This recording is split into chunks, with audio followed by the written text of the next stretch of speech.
But we cannot get away with high school football. We got Mike and Mike back in the studio. The Pigskin Professor, Mike Jewell, Mike Robb, doing some great work for us all year long with Game Day Nation. And we're going to wrap it up with some awards. I know Christmas time coming around, presents. You love presents still, Coach Jewell? Oh, you get older, you get back into it a little bit. Best present you ever got, Coach Robb? Oh, I got a bubble vest when I was in 7th grade. That's all I wanted, and I got it. A bubble vest. I remember what kids go Google that. They were pretty sweet. All right, so what we're going to do, we're going to hand out some awards and some presents, if you will. Storyline, play, coach, and player of the year. Let's get it going right now. Coach Mike Jewell, you're first up, your storyline of this 2016 high school football season. Yeah, well, I'm getting older. And as I get older, God, I like De Niro and I like intensity, but I'm a Disney kind of grandfather. I like those storylines. And what Jason Mensing and the Whiteford Bobcats did in the Ottawa Lake area was absolutely fascinating. They have gone from being David, okay, into a situation, transition, hard work, Goliath. And Jesse Kiefer is the key to everything that they did. It's a remarkable story. He had big brother Cody a couple years back.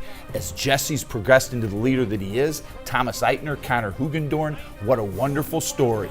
Coach Mike Robb, another interesting one that kind of merged two schools and two players. Springfield, Brian Skolbeck, and also St. John's, Pete McIntyre. Both of these guys have very similar injuries and career injuries there. You know, and the one thing that happens is this is one of those things about life, and it's the adversity. These two teams battled through that. You know, you see the key of Kolbeck being able to be out the game, and this team still going 10-0 just shows you the tenacity and how teams fight back and play for you. Pete McIntyre is by far probably one of the best athletes we've seen come out, and it's just unfortunate that his season got shook up the way it did. He still will be going to Northwestern to play football and still get his degree, which is most important at the end of the day. But then you get to see, oh my God, that right there. Do I even need to say more about Mr. Kolbeck right there? You know, he's just one phenomenal athlete. He's a phenomenal kid. And I tell you what, to see these two kids' seasons go down early, but the what-if factor still remains. How good was Pete McIntyre really? We'll see. How good was Brian Kolbeck? We will see in the future when these boys are playing big-time college football. And I think that says something about the colleges that they're going to still honor their scholarships after those tough injuries. Yeah, no doubt. I mean, some schools will pull those right up under the rug of those players, but you understand that some of these coaches really, really care about these guys, and when they care about their players, they invest in them, not as just an athlete, but as an academic student and as a person of that university. Some of the great storylines of the year, and as well as some of the great plays of the year. And I'll tell you, there were so many we had to go over the archives. Coach Jewell, I'm going to let you start it off with your play of the year. It is a post-Kolbeck Springfield team. It's Pat Gacciardo, his son A.J. Gacciardo, another great story, developing a defense, getting tougher and stronger with Brian Rogers, and then they meet Bowling Green, Dirk Connor's squad, and it is a great football game. It's tight, it's close. They need a big play.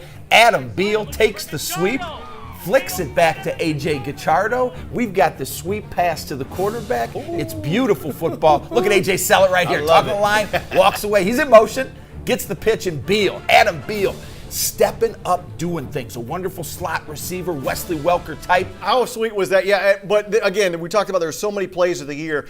And this one, your play of the year, I think it gets you right here. No doubt, you know, and you got to have your heart out there to this Bedford community for one. They've been through a lot of different things. They've been through a lot of different challenges. You know, John Scout and what John Scout meant to this program. They were Scout strong. They were proud of this kid, and this kid deflected any and every press that came his way. And this was a special moment for him to be able to take the football and cross that goal line and put points on the board. You know, this is a guy who's, for you guys who don't know, who's recovered from cancer. He had to sit the season, and you see these guys carry the man off. This is just by far reason why I love football. This is a team, this is a family, this is tradition, this is honor, and this is loyalty. All those things, and there you go, looking real good right there, looking like fresh out the weight room, you know. But you know what, I tell you what, Scout's honor, this kid, you see those kids very excited and happy for this kid. There's no other player of the year besides John Scout and the Bedford Mules. We love your community, we love your student sections too.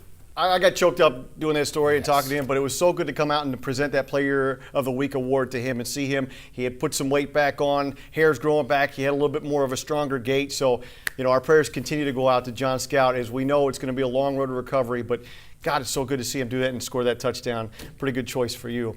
All right, that is just the start of our awards here on the Game Day Nation Awards. When we return, our Player and Coach of the Year awards here on Sports Nightly.